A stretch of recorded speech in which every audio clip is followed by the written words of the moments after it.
Hi friends, அஸ்ஸலாமு அலைக்கும். இன்றைக்கி வீக்கெண்ட் என்னோட அம்மா வீட்டு விலாக் தான் பார்க்க போகிறோம். ரொம்ப நாள் கழித்து என்னோட அம்மா வீட்டு விலாக். அண்டு அன்னைக்கு பார்த்தீங்கன்னா நாங்கள் என்னென்னலாம் பண்ணோம், எப்படியெல்லாம் அந்த நாள் வந்து எங்களுக்கு போச்சு எல்லாமே பார்க்கலாம். காலையில் கார்டனுக்கு வந்து போய் பார்க்கலான்னு பார்த்துருந்தேன். முன்னாடி நாள் சரியான மழை. நான் போட்ட சீட்ஸ்லேருந்து பார்த்தீங்கன்னா கொஞ்சமாக வந்து முளைச்சிருந்துச்சு. அண்டு மழையில் பாருங்கள் எல்லா செடியுமே சூப்பராக வந்துருந்துச்சு.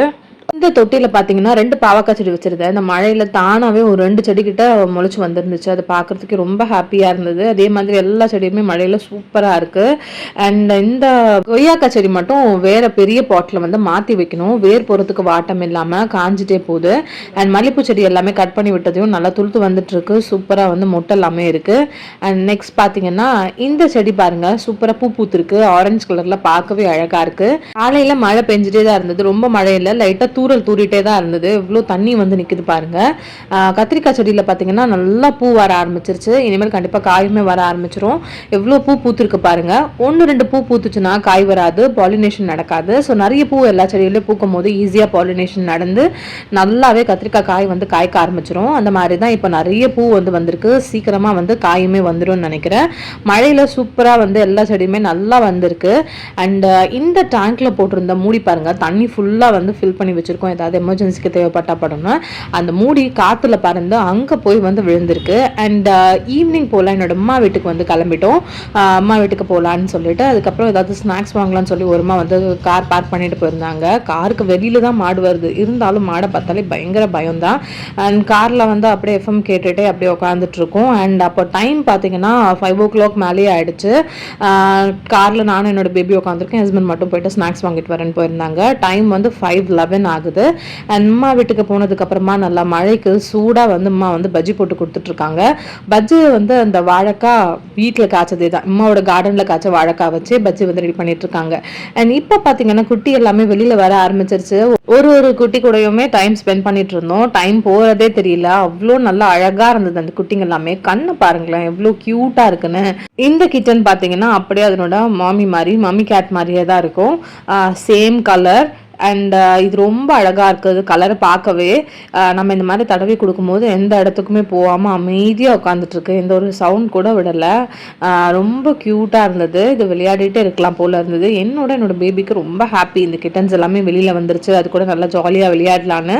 அண்ட் இந்த மாதிரி தூக்கும் போது எப்போவுமே வந்து பூனைக்குட்டிங்க எல்லாமே ரொம்ப அமைதியாக இருக்கும், கத்தவே கத்தாது. நீங்கள் நார்மலாக தூக்குனீங்கன்னா கண்டிப்பாக கத்தும்.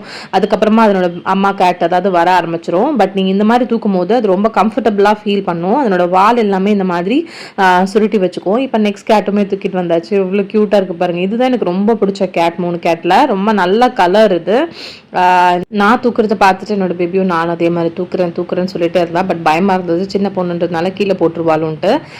அதுக்கப்புறமா அந்த கேட் வந்து எனக்கு கிஸ் கொடுக்கணும் அப்படின்னு சொல்லி இந்த மாதிரி எல்லாம் விளையாடிட்டே இருக்கா. சின்ன பசங்கன்றதுனால ரொம்ப க்யூட்டாக வந்து கேட் கூட எல்லாம் விளையாடிட்டு அவளுக்கு வந்து ரொம்ப ஹாப்பியாக இருந்தது. இவள் ஓடிட்டே இருந்தா, அவள் பின்னாடி இந்த 3 கேட்டுமே திரும்பவும் ஓட ஆரம்பிச்சிருச்சு. அதெல்லாம் பார்க்கவே ரொம்ப க்யூட்டாக சூப்பராக இருந்துச்சு. அதுக்கப்புறமா அம்மாவோட கார்டன்ல இருந்து பார்த்தீங்கன்னா கொய்யாக்காய் எடுத்துட்டு வந்து கொடுத்துருந்தாங்க. பார்க்கவே எவ்வளோ ஷைனிங்காக இருக்குது பாருங்க. இது சாப்பிட்டா உள்ளே வந்து நல்ல பிங்க் கலரில் நல்ல டேஸ்ட்டும் கூட. ஆர்கானிக்கான கொய்யாக்காய். அண்ட் இதுங்க நல்லா இப்போது சோஃபா மேலேயுமே ஏற ஆரம்பிச்சிருச்சு. கேட்ஸ் எல்லாமே மேலே அப்படியே அந்த துணியை பிடிச்சிட்டு அப்படியே மேலே ஏறி வந்துடுது. இங்கே பாருங்கள் என்னோட பேபி எப்படியெல்லாம் பண்ணிட்டு இருக்காண்ட. அவள் போகிற இடத்துக்கு எல்லாமே பின்னாடி வந்துட்டு அதுக்கு வந்து பஜ்ஜி எல்லாமே போட்டுட்டு இருந்தா. கேட் வந்து பஜ்ஜி சாப்பிடாதுன்னு சொன்னாலும் கேட்கல. பஜ்ஜி கொஞ்சமாக அதுக்கு போடணும்னு சொல்லிட்டு பிச்சு போட்டுட்டு இருந்தா. அவள் தான் இங்கேயும் எங்கேயும் தூக்கிட்டு இந்த மாதிரி விளையாடிட்டு இருந்தா.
இந்த கேட்டை பாருங்க, அவளோட காலுக்கு கீழே வந்து போயிட்டு அந்த சைடு வந்து வெளியில வந்துருச்சு. இந்த மாதிரி அவ கூட வந்து கேட்டும் நல்லாவே விளையாடிட்டு இருந்தது. அவளுக்கும் ரொம்ப ஹாப்பியாக இருந்தது கேட் வந்து நம்ம கூட விளையாடுது அப்படின்னு சொல்லிட்டு. அண்ட் அதுக்கப்புறமா வந்து இந்த டயானா கேட்டுமே வந்துருச்சு. வெளியில் பாருங்க எப்படி பார்த்துட்டு இருக்குன்னு நல்லா சப்பி சப்பியாக ஆயிடுச்சு. நானும் என்னோட ஹஸ்பண்ட் வந்து வெளியில் போகலான்னு சொல்லி கிளம்பிருந்தோம். அப்போ ஸ்ட்ரீட் எண்ட்லேயே இதை பார்த்தோம். பார்த்த உடனே சைல்ட்ஹுட் மெமரிலாம் வந்துச்சு. சின்ன வயசில் இருக்கும் போது நிறைய வந்து இந்த மாதிரி எல்லாம் வரும். அது கூட விளையாடினது அதெல்லாமே வந்து ஞாபகம் இருந்துச்சு. அண்ட் அதுக்கப்புறமா நாங்கள் வந்து டின்னர் சாப்பிடலான்னு சொல்லி பாம் ஷோர் தான் போயிருந்தோம். பேபி வந்து மார்க்கெட்டை விட்டுட்டு நாங்கள் 2 பேர் மட்டும் தான் போயிருந்தோம். பாம் ஷோரில் வந்து எப்போவுமே ஃபுட் வந்து ரொம்ப நல்ல டேஸ்டியாகவும் இருக்கும். நல்ல குவாலிட்டியான ஃபுட்ஸ் ரொம்பவே நல்லாயிருக்கும். அண்ட் என்ட்ரன்ஸ்லேயே பார்த்தீங்கன்னா இந்த மாதிரியான ஐட்டம்ஸ் எல்லாமே வச்சுருந்தாங்க. டைகர் ப்ரான், லாப்ஸ்டர்ஸு, அதுக்கப்புறமா ஃபிஷ் பொரிச்சது, and then BBQ mutton shoulder, அதுக்கப்புறம் சிக்கன் அண்ட் கபாப், இந்த மாதிரி நிறைய ஐட்டம்ஸ் வந்து வச்சுருந்தாங்க. இந்த மாதிரி டிஃப்ரெண்ட்டான ஐட்டம்ஸ் எல்லாமே வச்சுருப்பாங்க எப்போவுமே. அண்ட் சீட்டில் ஆர்டர் பண்ணிவிட்டு மெனு கார்டு வந்து பார்த்துட்டு இருந்தோம் என்னென்ன ஃபுட் எல்லாமே ஆர்டர் பண்ணலான்னு சொல்லிட்டு. ஃபர்ஸ்ட் வந்து நமக்கு வந்து இந்த மாதிரி 3 டிஃப்ரெண்ட் சாசஸ் வச்சுருந்தாங்க. மைனஸ் இந்த கெச்சப், அதுக்கப்புறமா மின் சட்னி, இந்த மாதிரி 3 வச்சுருந்தாங்க. அண்ட் டேபிள் மட்டும் இல்லாமல் இந்த மாதிரி நமக்கு ஒரு ப்ரைவேட் ஸ்பேஸுமே இருக்கும். ஸோ இந்த மாதிரி கீழே உட்காந்து இந்த மந்தி எல்லாமே சாப்பிடுவாங்க இல்லையா, ஸோ அந்த மாதிரி ஒரு செட்டப்லேயுமே இருக்கும். இந்த மாதிரி ஒரு கர்டன்ஸுமே கொடுத்துருப்பாங்க. ஸோ நம்ம உள்ளே வந்து நம்ம ப்ரைவேட்டாக சாப்பிடணும் அந்த மாதிரி இருந்தால் கூட ரொம்ப நல்ல ஒரு எக்ஸ்பீரியன்ஸாக இருக்கும். ரொம்ப நல்லாவே இருக்கும். அண்ட் ஃபர்ஸ்ட் வந்து பார்த்தீங்கன்னா இந்த hot and Chor chicken soup வந்து ஆர்டர் பண்ணியிருந்தோம். அந்த சில் கிளைமேட்க்கு இந்த ஹாட்டான சூப் குடிக்கிறதுக்கு ரொம்ப நல்லா இருந்தது. ரொம்ப டேஸ்டியாகவும் இருந்தது சிக்கன் சூப் ஆக்சுவலி. அதுக்கப்புறமா வந்து சிக்கன் பிளாட்டர் வந்து ஆர்டர் பண்ணியிருந்தோம். இதில் 3 டிஃப்ரெண்ட் டைப்ஸ் ஆஃப் சிக்கன்ஸ் வந்து கொடுத்துருந்தாங்க. நல்லா சாஃப்ட் அண்ட் டெண்டராக ரொம்ப சூப்பராக இருந்துச்சு. நல்லா சாஸியாக இருந்தது. அண்ட் அது கூட கெச்சப் அண்ட் மைனஸ்லாம் வச்சு சாப்பிட்றதுக்கு ரொம்ப நல்லா இருந்தது. அது 2 சாப்பிட்டதே வயிறு ஃபுல்லாக இருந்தது. அதுக்கப்புறமா பார்த்தீங்கன்னா சிக்கன் ரோல் ஆர்டர் பண்ணியிருந்தோம். அண்ட் செஷ்வான் நூடுல்ஸ் வந்து ஆர்டர் பண்ணியிருந்தோம். சாப்பிட முடிஞ்ச வரைக்கும் சாப்பிட்டுட்டு அண்ட் மீதி எல்லாமே வீட்டுக்கு வந்து பேக் பண்ணிக்கிட்டோம். இந்த செஷ்வான் நூடுல்ஸ் வந்து ரொம்ப நல்லா இருந்தது. எதுவுமே டேஸ்ட் நல்லா இருந்துச்சு. அவங்களே வந்து சர்வ் பண்ணியும் கொடுத்தாங்க. அண்ட் நெக்ஸ்ட் வந்து ட்ரிங்க்குக்கு பார்த்தீங்கன்னா இந்த ப்ளூ மொஜிட்டோ வந்து ஆர்டர் பண்ணியிருந்தோம். இதுவுமே சூப்பராக இருந்துச்சு. ஃபுட்டெல்லாம் சாப்பிட்டுட்டு அதுக்கப்புறமா வீட்டுக்கு கிளம்பிட்டோம். வீட்டுக்கு போகும்போது அந்தளவுக்கு டிராஃபிக்கில் கொஞ்சம் லேட் ஆகிடுச்சு. ஒரு 9 o'clock அந்த மாதிரி ஆகிடுச்சு. அண்ட் போகும்போது என்னோட ரொம்ப ஃபேவரட்டான குனாஃபாவை வாங்கிட்டு போயிருந்தோம். இந்த சீஸ் குனாஃபா எனக்கு ரொம்பவே பிடிக்கும். பாம் ஷூரில் ரொம்ப சூப்பராகவும் இருக்கும், ரொம்ப டேஸ்டியாகவும் இருக்கும் சீஸ் குனாஃபா. அண்ட் அதுக்கப்புறமா வந்து ஒரு 11:15 கிட்ட என்னோடய ட்ரெஸ்ஸஸ் எல்லாமே ஆல்ட்ரு பண்ணுறதுக்காக உட்காந்துருந்தேன். நைட்டிஸ் எல்லாமே வாங்கியிருந்தேன். ஸோ அது வந்து கொஞ்சம் ஆல்ட்ரு பண்ண வேண்டியது இருந்தது. ஒரு நைட்டிஸாக வந்து ஆல்ட்ரு பண்ணிட்டு இருந்தேன். நான் வந்து வெளியில் எதுவுமே கொடுக்க மாட்டேன். என்னோட ட்ரெஸ் ஆல்டர் பண்ணுறதா இருந்தால் என்னோட அம்மா வீட்டுக்கு தான் எடுத்துகிட்டு வந்து பண்ணுவேன். இந்த வீடியோ பிடிச்சிருந்தா லைக் பண்ணுங்கள், மறக்காமல் சப்ஸ்கிரைப் பண்ணுங்கள். பாய்.